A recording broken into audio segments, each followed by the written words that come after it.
Primera de Corintios 11. Hoy vamos a concluir este capítulo, vamos a cerrar el tema que abarca este capítulo. Vamos a tratar los versículos 17 al 34. Y bueno, parece que Pablo da un cambio significativo a los temas que había estado tratando hacia la iglesia de Corinto. Y ahora el apóstol Pablo confronta a la iglesia con respecto a una de las ordenanzas establecidas para la iglesia. Esta ordenanza se le conoce como la Cena del Señor. Muchos creyentes en esta iglesia no entendían la profundidad e importancia de esta celebración espiritual.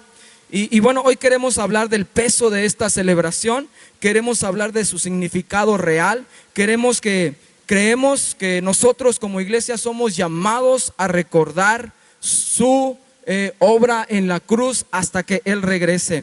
Así es que la iglesia de Corinto había fallado en estar recordando, conmemorando esta muerte de Cristo Jesús en la cruz, y la había sobajado, rebajado, y había establecido una práctica que no era buena, que era vergonzosa incluso.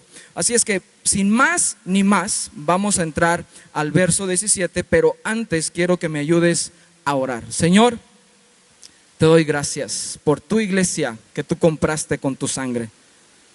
Padre, gracias, porque si no hubiera sido por tu obediencia, ninguno de los que estamos en este lugar hubiéramos sido alcanzados. Así que agradecemos infinitamente, Señor, por tu amor mostrado a nosotros y tu obediencia, Señor, al ser llevado a la cruz como un cordero, como una oveja al matadero. Gracias, bendito Dios, en el nombre de Cristo Jesús. Amén. Verso 17, Primera de Corintios 11, verso 17 dice de la siguiente forma: pero al anunciaros esto que sigue, no os alabo, porque no os congregáis para lo mejor, sino para lo peor. Quiero decirte que nosotros como iglesia somos llamados a congregarnos con un propósito que nos lleva a edificación. Somos congregados para lo mejor, ¿sí? Pablo empieza tratando este tema hacia la iglesia de Corinto, diciendo: ¿saben qué? Nosotros nos reunimos con un propósito, y nos debe de llevar a pensar a ti y a mí, ¿por qué estás aquí en este lugar? ¿Qué te trajo a que te diera cita en este lugar? ¿Por qué estás aquí en este momento? ¿A qué has venido? Pregúntate, ¿por qué estamos aquí en este lugar? Alguien pudiera decir: estamos aquí para adorar a Dios, estamos aquí para recibir instrucción. Sí, es verdad, estamos aquí para reunirnos como iglesia, para mostrar ese amor en medio de nuestra iglesia. ¿A qué has venido tú el día de hoy? ¿Por qué estás aquí? Pablo dice que el propósito de que la iglesia se reúna es para lo mejor, ¿cierto? Así es que tu corazón, desde el momento en que te dispones a venir a este lugar, tiene que ser ¿para qué? ¿Para qué? No te escucho. ¿Para qué? Para lo mejor. Estamos aquí para lo mejor. Sí, es el propósito por el cual la iglesia se reúne. Esta palabra de lo mejor es de buena calidad, es para lo excelente, lo útil, lo más ventajoso. Por eso estamos aquí tú y yo. Estamos aquí porque queremos recibir instrucción de parte de Dios, porque Dios a través de estos tiempos nos confronta a través de su palabra, nos alimenta a través de su palabra, nos enseña a través de su espíritu cómo es que Él desea que le adoremos. Y bueno, esas son las cosas excelentes por las cuales la iglesia se reúne, y así debería de ser siempre, ¿sí o no? Pero Pablo dice: debemos de hacer esto, de congregarnos para lo mejor, pero ustedes no lo están haciendo así, sino que ustedes se están reuniendo para lo peor. Y le da una contraparte, y quizás es muy directo Pablo al decirles: ustedes se están reuniendo para lo peor. O sea, algo bueno se está degradando a algo inferior, lo están sobajando. ¿Y a qué se refería Pablo con que la iglesia estaba cayendo en este error? De que algo bueno le daban un valor inferior, lo estaban rebajando. Esta palabra de peor es mala calidad, menos. Es como a algo restarle. Y esto nos debe de llevar a pensar, a ti y a mí, ¿estás aquí para sumar o para restar? ¿Con qué propósito has venido hoy en esta mañana? Yo he venido a sumar. Yo he venido para lo excelente. Yo he venido para sumar al cuerpo. Yo he venido para edificación de unos a otros. Yo no sé si sea tu sentir, pero Pablo dice que no estaban caminando ordenadamente. Es impensable que alguien se reúna con el plan de empeorarse, ¿verdad? Que nadie vendría aquí con un deseo de, bueno, voy a contaminarme, voy a ir a murmurar, voy a ir a juzgar, voy a ir a etiquetar. Nadie viene con ese propósito, ¿verdad que no? No deberíamos de venir con ese propósito. ¿Por qué? Porque lo que estamos haciendo es que un momento que el Señor ha designado para su iglesia, un momento excelente, un momento útil, por nosotros se sobaja, y de ser algo bueno, lo hacemos algo malo, ¿sí? Así es que debemos de honrar estos tiempos, iglesia. Debemos de caminar entendiendo que estamos aquí para lo mejor, no para lo peor. Dice Primera de Corintios 14:26 rápidamente, que cuando nos reunimos debemos de hacer todo para la edificación de unos hacia otros. La iglesia de Corinto había fallado con este propósito al estarse congregando. ¿Por qué? Porque había divisiones entre ellos. Versículos 18 y 19. Pues en primer lugar, cuando os reunís como iglesia, oigo que hay entre vosotros divisiones. Yo quiero que notes esta palabra, divisiones. Y en parte lo creo. Versículo 19. Porque es preciso que entre vosotros haya disensiones. Ahora escucha, disensiones no es lo mismo que divisiones. Te hago esta observación, ahorita lo explico por qué. Para que se hagan manifiestos entre vosotros los que son aprobados. ¿Sí? Pablo dice, escucho, como que retomara el tema del capítulo 1, ¿verdad? Y los primeros capítulos de la carta. Escucho que hay entre ustedes divisiones, pero ahora el enfoque está centrado sobre un tema específico, que es la cena del Señor. Y Pablo dice, se me hace curioso, yo no sé si tú lo puedas ver ahí en tu propia Biblia, pero en el versículo 19, Pablo como que pareciera que da permiso a la iglesia de que existan las disensiones. ¿Qué es disensión? ¿Qué es disensión para ti? ¿Qué entiendes por disensión? Disensión pudiera ser diferencia, ¿sí o no? Que muchas veces las hay en medio del cuerpo de Cristo. ¿Por qué? Porque somos diferentes. Porque no todos somos manos, porque no todos somos pies, porque no todos somos ojos, porque no todos somos oídos. O sea, hay una multidiversidad en medio de nosotros y es natural que exista esa disensión. No siempre vamos a salir de acuerdo. Y Pablo dice, bueno, está bien, eso es normal, eso es natural. ¿Cuántos contextos tenemos aquí en este lugar? Personas de diferentes ciudades, de diferentes familias, reunidos en un solo lugar. Es natural que de cuando en cuando no pensemos lo mismo. Y eso Pablo dice, está bien, pero lo que no está bien es la división. ¿Y cómo se llega a la división? En medio de la disensión. Cuando yo quiero o deseo que los demás hagan las cosas como yo quiero. ¿Estás conmigo? ¿Cómo brincas de la disensión a la división? Cuando yo promuevo quizás una idea y si los demás no la aceptan, bueno, pues ya me molesto, me enojo y ya se está creando una ¿qué? Una división. Y Pablo había notado esto en la iglesia con respecto al tema de la Santa Cena. ¿Por qué? Porque se estaba creando una división en medio de cómo estaban haciendo las cosas. Iglesia, seamos conscientes de que va a haber disensión, pero no puede haber división. ¿Sí? ¿Cómo se ataca la división? Bueno, cuando entendiendo estas diferencias, tú y yo apelamos al amor fraternal de Cristo. Cuando tú y yo nos sujetamos unos a otros, cuando tú y yo nos amamos unos a otros, cuando tú y yo caminamos en ese vínculo perfecto de la paz, entendiendo que somos un cuerpo. Cuando haya una diferencia entre yo y otra persona, ¿qué debo de hacer? Entender que va a haber esa diferencia, pero no voy a permitir que esa diferencia me divida. No voy a querer que el otro haga las cosas como yo quiero. No me voy a molestar si el otro no piensa como yo pienso. ¿Estás aquí conmigo? ¿Sí? Cuando tú te cierras en tu cascarón o te pones en tu burbuja, eso es división. Y estás diciendo, yo no quiero ser parte del cuerpo, yo quiero que las cosas se hagan a mi manera. Eso crea división. Aguas con esa actitud. Y Pablo lo está marcando tenazmente en estos dos versículos. ¿Cómo reaccionan ante las disensiones cada uno de ustedes? ¿Cómo reaccionas? ¿Apelas al amor de Cristo? ¿O te molestas y ya no le quieres hablar a nadie? ¿Cómo es tu actitud? ¿Cómo es tu actitud cuando enfrentas una diferencia con tu esposo, con tu esposa, con tus compañeros de trabajo, con tus vecinos? ¿Estás dispuesto a ceder?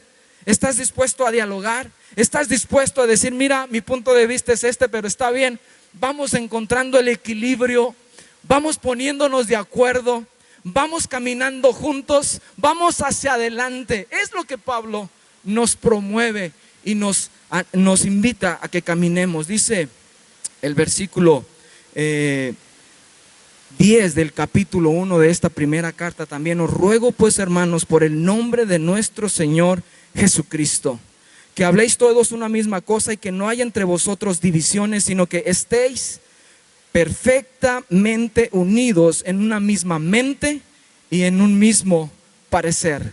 La mente de que todos pensamos igual, no. La mente de que somos uno en Cristo. La mente de que somos un cuerpo. La mente de que somos una familia espiritual. ¿Estás siguiéndome? ¿Sí? Bueno, versículos 20 al 22 de esta primera carta a los Corintios. Ahora vamos a leer los siguientes versículos y ya entra al tema. Cuando pues os reunís vosotros, esto no es comer la cena del Señor, porque al comer cada uno se adelanta a tomar su propia cena, y uno tiene hambre y otro se embriaga. Pues, ¿qué? ¿No tenéis casas en que comáis y bebáis? ¿O menospreciáis la iglesia de Dios y avergonzáis a los que no tienen nada? ¿Qué os diré? ¿Os alabaré? En esto no os alabo. ¿Cuál era el problema? ¿Qué era lo que estaba sucediendo? Lo que estaba sucediendo es que la iglesia estaba abusando de la cena del Señor. La cena del Señor era un momento solemne, ceremonial, donde se recuerda la muerte y crucifixión de Jesús. Pero no solamente eso, sino que también es la proclamación del evangelio mismo. ¿Por qué? Porque Cristo fue resucitado de los muertos también. Por eso es que la palabra dice que nosotros debemos de celebrar esta conmemoración hasta que Él venga. Significa que Él resucitó. Y la iglesia no estaba caminando en este sentir. Eran ligeros. ¿Por qué? ¿Qué era lo que estaba sucediendo? Ellos habían entrado en una degradación de esta celebración tan solemne. Estaban abusando de esta práctica ceremonial. La estaban rebajando a un nivel secular, de tal manera que era una cena común y corriente, dedicada no al Señor. No la estaban viviendo entendiendo lo que eso significaba, sino que la estaban viviendo para sí mismos, de una forma egoísta, de una forma carnal. ¿Por qué? Para esto hay que entender cómo se celebraba la cena del Señor en ese entonces. En la iglesia del primer siglo, tú puedes leer Hechos 27, tú puedes leer Hechos 2:42, tú puedes leer Primera de Corintios 16, 1 al 3. O sea, estas evidencias bíblicas nos muestran y nos enseñan cómo es que la iglesia se reunía. Y sabes, no es lo mismo como lo hacemos nosotros en la actualidad. Lo que sí es verdad es que ellos se reunían una vez en la semana, el primer día de la semana, un domingo. Y en ese día de la semana, en domingo, como iglesia, compartían los alimentos. Y lo más seguro, como te digo, en estos versículos, por ejemplo, Hechos 27 dice: el primer día de la semana, reunidos los discípulos para partir el pan, Pablo les enseñaba, habiendo de salir al día siguiente, y alargó el discurso hasta la medianoche. El primer día de la semana. ¿Primer día de la semana cuál es? Domingo. ¿Sí? Se reunían. Toda la congregación, no era en casas, mayormente se cree que se reunían en lugares y espacios públicos. Por ejemplo, en Jerusalén se cree que ellos se reunían en el templo, en los pórticos de Salomón, y ahí celebraban este tiempo de comunidad como iglesia. Compartían el alimento, compartían el pan, y lo hacían, cada quien llevaba su alimento, cada quien llevaba su comida. Pero ¿sabes qué? Lo que ellos estaban haciendo es que unos se adelantaban y hacían de ese evento su propia comida, su propio picnic. Y cada quien llevaba su buena botella de vino, quizás los que tenían una situación económica favorecida. Y ellos llevaban mucha abundancia de comida, de tal manera que ellos hacían su propia fiesta allí y no esperaban a los demás. Y no estaban entendiendo lo que eso significaba, sino que ellos estaban caminando de una forma muy egoísta, incluso ritualista. Porque se reunían, pero no entendían lo que estaba sucediendo, no entendían lo que eso significaba. Por eso Pablo les exhorta: ¿cómo es posible que cada uno se adelante a tomar su propia cena, donde unos tienen hambre y el otro ya está borracho? O sea, alguien llegaba: yo ya tengo hambre, y empezaba a comer y no a compartir su alimento y no a esperar a que toda la iglesia estuviera reunida, sino que en medio del partimiento del pan y el beber la copa, algunos hasta se emborrachaban. ¿Sabías tú que el vino que se bebe en la Pascua, o se bebía en la Pascua, no tenía fin, no tenía ese fin de emborrachar? Porque este vino se rebajaba con 3 partes de agua, de tal manera que era algo simbólico, no tenía ese fin. Y yo me pregunto, ¿será que algunos no le echaban el agüita?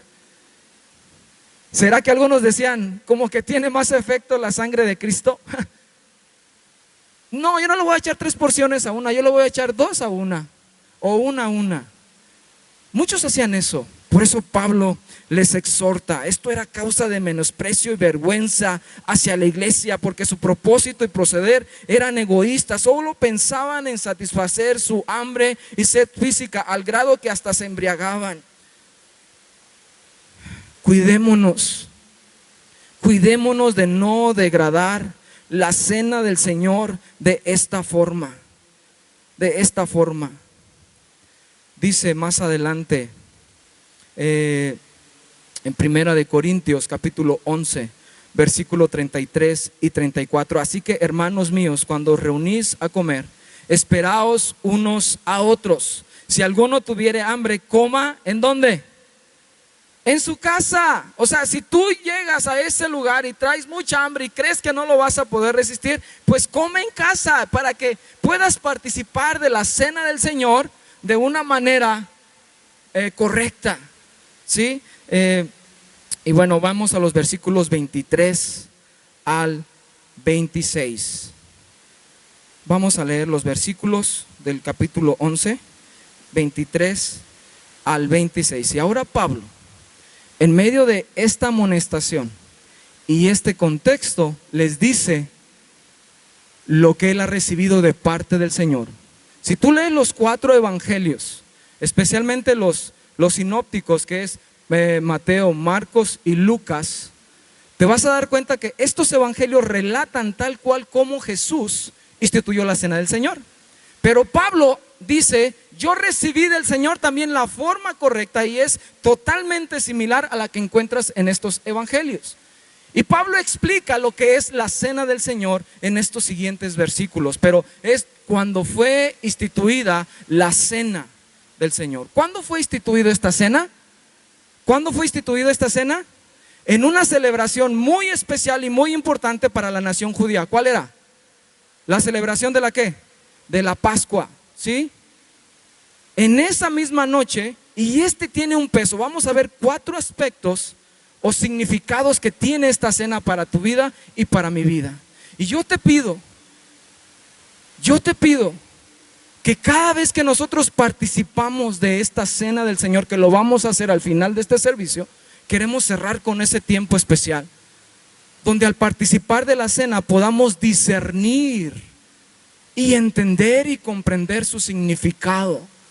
Y vamos a ver algunos aspectos que nos llevan a entender lo que es esta institución, lo que es este nuevo pacto, lo que es ese acto simbólico que Jesucristo hizo la última noche que pasó con sus discípulos antes de ir a la cruz. ¿Sabías tú que Jesús fue llevado a la cruz el mismo día que se degollaba o se sacrificaba el Cordero Pascual? Ejemplificando de manera perfecta, ejemplificando de manera perfecta que Él es el Cordero, como dijo Juan, que quita el pecado del mundo.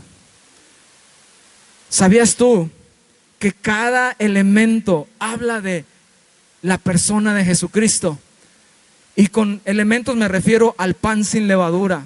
¿Sabías tú que después de la Pascua había una fiesta agregada que también era muy importante y que totalmente estaban unidas? Y que prácticamente en los evangelios se lee que cuando iban a Jerusalén a celebrar la fiesta, no de la Pascua, sino de los panes sin levadura. Dios estableció después de la Pascua una celebración de 7 días que se llamaba la fiesta de los panes sin levadura. ¿Qué habla la fiesta de los panes sin levadura? Es mantenerse libres de corrupción, de contaminación, y eso apunta directamente a Jesús.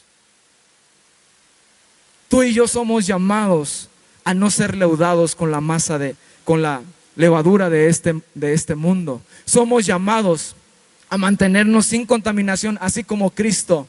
Porque el partimiento del pan, que es una representación del cuerpo de Cristo, habla de que es un pan limpio, sin contaminarse. Y su sangre, su cuerpo, fueron presentados de esta forma, limpios. De tal manera que son los únicos medios que satisfacen delante de la presencia del Padre el perdón de pecados. El perdón de pecados. Dice versículo 23: porque yo recibí del Señor la enseñanza que también les he transmitido, que el Señor Jesús, la noche en que fue entregado, tomó pan y habiendo dado gracias lo partió y dijo: tomen, coman, esto es mi cuerpo que por ustedes es partido, hagan esto en memoria de mí. Asimismo tomó también la copa después de haber cenado y dijo: esta copa es el nuevo pacto en mi sangre, hagan esto todas las veces que la beban en memoria de mí. Todas las veces que coman este pan y beban esta copa, anuncian la muerte del Señor hasta que Él venga. ¿Qué es la cena del Señor? Anótela ahí, es un nuevo pacto. ¿Por qué un nuevo pacto?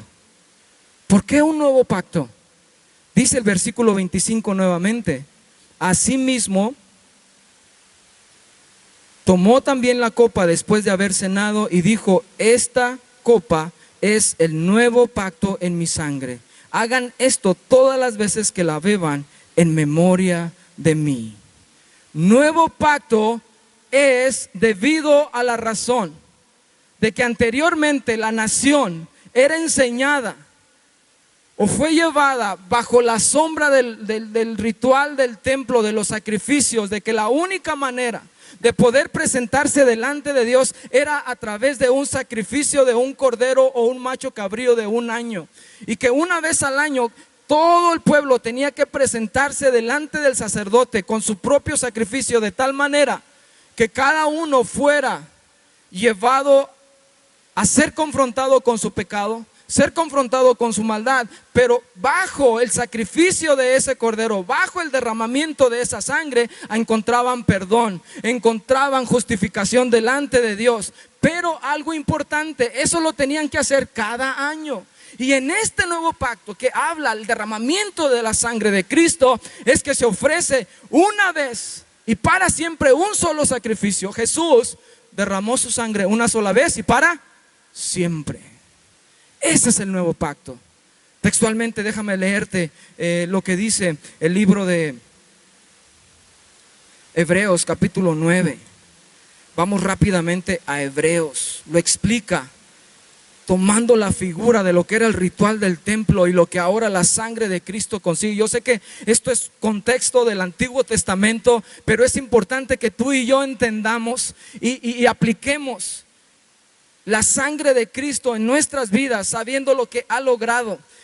Dice Hebreos capítulo 9, versículos 13 al 15: porque si la sangre de machos cabríos y de toros y la ceniza de la vaquilla rociada sobre los impuros santifican para la purificación del cuerpo, cuánto más la sangre de Cristo, que mediante el Espíritu eterno se ofreció a sí mismo sin mancha a Dios, limpiará nuestra conciencia de las obras muertas para servir al Dios vivo.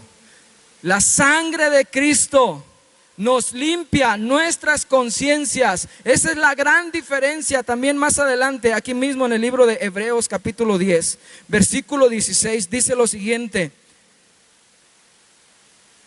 También, versículo 15, también el Espíritu Santo nos da testimonio, porque después de haber dicho, y cita las palabras de Jeremías 31:33, este es el pacto que haré con ellos después de aquellos días, dice el Señor, pondré mis leyes en su corazón y en su mente las inscribiré.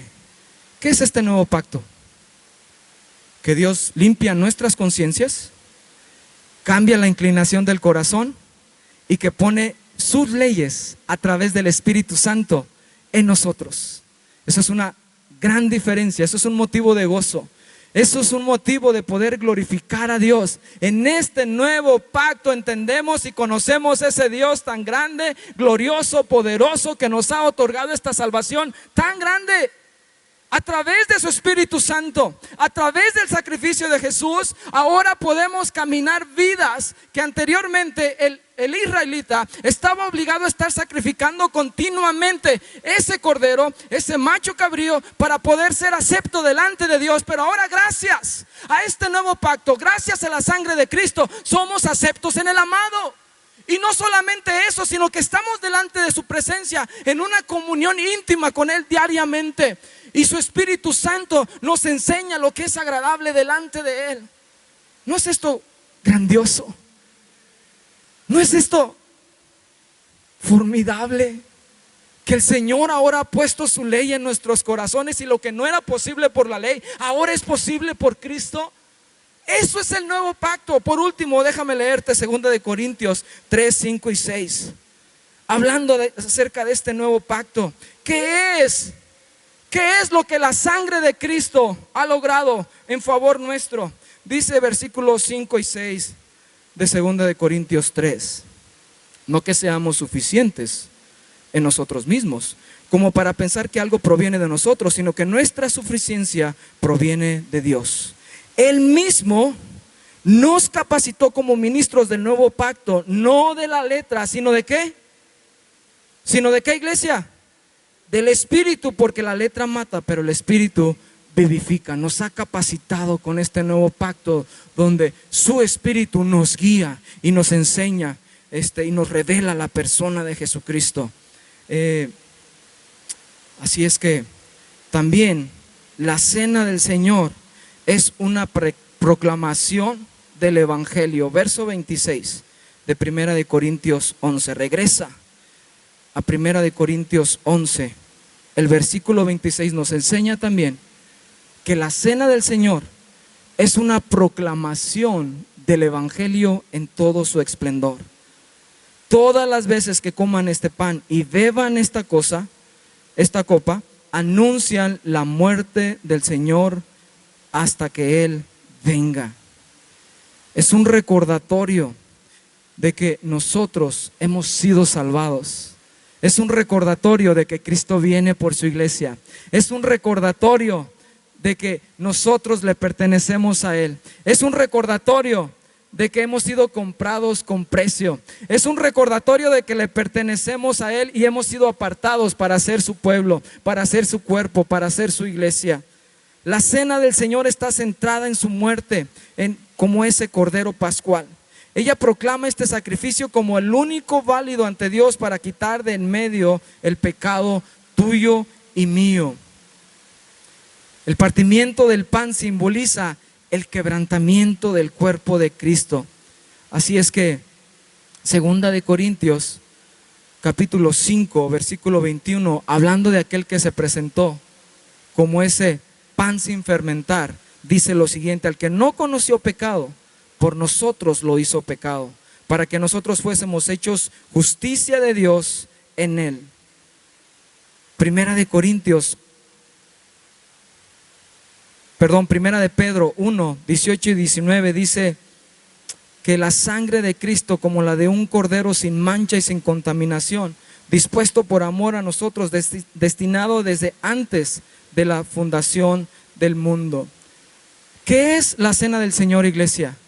No es un ritualismo, no es acordarte de una fecha como los niños que citan las efemérides en las escuelas. No es decir un aniversario que tú puedes tener como tu matrimonio. No, es más que eso. La iglesia no debe de celebrar la Santa Cena como una fecha y nada más. Tiene que ser un recordatorio en el cual tú y yo entendamos y comprendamos realmente el significado de lo que estamos haciendo. Que podamos tener ese peso y esa carga y entendimiento completo, que al partir el pan o tomar el pan y beber la copa, podamos comprender que nuestros pecados llevaron a Cristo a la cruz. Que por causa de mi maldad Cristo fue crucificado. El entender y comprender que su gracia se derramó en esa cruz. Porque yo merecía la ira de Dios, yo merecía la condenación, pero que gracias a la provisión de parte de Dios a través de su Hijo, ahora tú y yo tenemos vida, y vida en abundancia. Es entender eso, iglesia. No es un recordatorio nada más, es algo que proclama el Evangelio en todo su esplendor. Es algo que nos lleva a entender nuestra fe, nos lleva a realmente hacer una declaración. Yo creo en mi Redentor, yo creo en que Jesucristo pagó el precio, yo creo en que Él viene pronto, yo creo en que he sido lavado, yo creo en que he sido justificado, no por mis méritos, no por lo bueno que soy, sino por su sangre. ¿Estás conmigo? ¿Sí? Punto número 3, nos lleva a una comunión con Cristo. ¿Qué es la cena del Señor? Es declarar que estamos unidos con Él. Lo que se perdió en el Edén con el primer Adán se recupera en Cristo, que es el segundo Adán. O sea, la comunión que el hombre tenía con el Padre se perdió en el Edén a causa del pecado. En Cristo eso es recuperado. En Cristo somos restaurados, somos reconciliados, dice la palabra, con Dios. ¿Sí? Así es que, ¿qué es la cena del Señor? Es un recordatorio que estamos unidos a Jesús. Es un recordatorio que estamos en comunión con Él. Cuando nosotros elevamos y participamos de los elementos, estamos reconociendo que estamos unidos a Él, que estamos conectados con Él, que su Espíritu está en nosotros, pero que también al momento de participar de los elementos, el Señor está en medio de mi vida, en medio de mi vida. Dice Juan capítulo 6, el Evangelio de San Juan, en su capítulo 6, versículos 51 al 54, hablando acerca de esta comunión con Cristo. 6, 51 al 54. Yo soy el pan vivo que descendió del cielo. Si alguno come de este pan, vivirá para siempre. El pan que yo daré por la vida del mundo es mi carne. Entonces los judíos contendían entre sí diciendo: ¿cómo puede este darnos a comer su carne? Y Jesús les dijo: de cierto les digo, que si no comen la carne del Hijo del Hombre y beben su sangre, no tienen vida en ustedes. El que come mi carne y bebe mi sangre, tiene vida eterna, y yo lo resucitaré en el día final. ¿Qué es la cena del Señor? Es una declaración. Es una declaración de que estamos unidos a Cristo y que tenemos la vida eterna. Punto número 4, comunión con la iglesia. Cuando participamos de la cena del Señor a través de estos elementos, también estamos diciendo que somos un cuerpo en Cristo Jesús. ¿Qué es la cena del Señor? Unidad con la iglesia. Somos un cuerpo. Dice 1 Corintios 10, 17, dale una vuelta atrás a tu Biblia, en el capítulo 10, versículo 17, puesto que el pan es uno solo, nosotros siendo muchos somos un ¿qué? ¿Qué dice ahí? Somos un solo cuerpo, pues todos participamos de un solo pan. ¿Qué es la cena del Señor? Es un recordatorio que pertenecemos a un cuerpo. Es un recordatorio de que pertenecemos a una familia espiritual. Es un recordatorio que no estamos solos. Es un recordatorio que el Señor nos ha incrustado en su familia espiritual. Es un recordatorio que debe de haber comunión unos con otros. Es un recordatorio de que tú y yo debemos de caminar en unidad a pesar de las disensiones, a pesar de los problemas que surgen. Es un recordatorio donde es un tiempo para poder tener unidad unos con otros. Primera de Corintios capítulo 12, tú ya conoces este texto, pero los versículos 12 y 13 de Primera de Corintios 12 hablan acerca de que porque de la manera que el cuerpo es uno solo y tiene muchos miembros, y que todos los miembros del cuerpo, aunque son muchos, son un solo cuerpo, así también es Cristo. Porque por un solo espíritu fuimos bautizados todos en un solo cuerpo, tanto judíos como griegos, tanto esclavos como libres, y a todos se nos dio a beber de un solo espíritu. Yo voy a pedir que los encargados de servir la Santa Cena se vayan preparando. Pero entonces, iglesia, ¿qué es la cena del Señor? Es reconocer este nuevo pacto que Jesús hizo. Todo pacto requería derramamiento de sangre. Jesús derramó su sangre. Es este nuevo pacto donde tenemos comunión con el Padre de una manera libre, donde entendemos y sabemos que hemos sido perdonados de nuestra maldad. ¿Qué es esta cena del Señor que vamos a celebrar? Es entender que tenemos comunión con Cristo, es entender que tenemos comunión con la iglesia. Ahora, los versículos 27 al 34 de esta carta nos enseñan el cómo participar de esta cena. Y Pablo advierte quizás el peligro de caer en dos extremos. Ya sabemos el contexto que estaba sucediendo en la iglesia de Corinto. Se estaba abusando de esta celebración tan especial. Y la estaban tomando indignamente. Estaban abusando y estaban centrando esta cena en sus personas.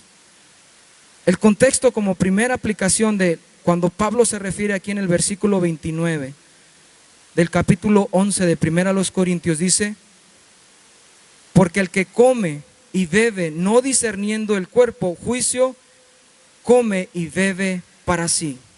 Y la exhortación es esta, versículo 28: por tanto examínese cada uno a sí mismo y coma así del pan y beba de la copa. Debemos de examinarnos entendiendo qué es lo que estamos haciendo. Pero la primera aplicación que quiero decirte que involucra el examinarnos a nosotros mismos es entender que somos un cuerpo. Es lo que Pablo está tratando de decir en base al contexto.